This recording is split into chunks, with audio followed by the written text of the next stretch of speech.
बिस्मिल्लाहिर्रहमानिर्रहीम। Universal farmers channel में खुश आमदीद किसान भाइयों, अस्सलाम वालेकुम रहमतुल्लाहि व बरकातुहू। आप दोस्तों के लिए वीडियो लेकर हाज़िर हुआ हूँ टिंडे के सीड से मुतल्लिक।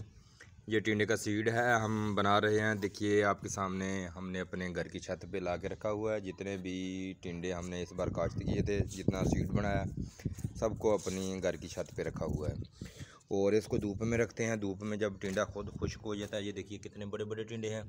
जब खुश्क हो जाता है तो खुद ब खुद इसके बीज जो हैं बन जाते हैं।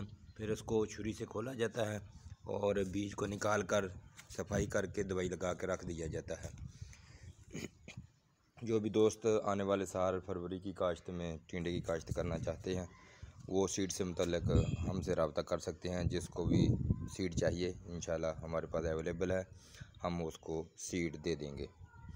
ये सफ़ेद टिंडा है जिसके ऊपर बाल होते हैं, बेहतरीन टिंडा है माशाल्लाह।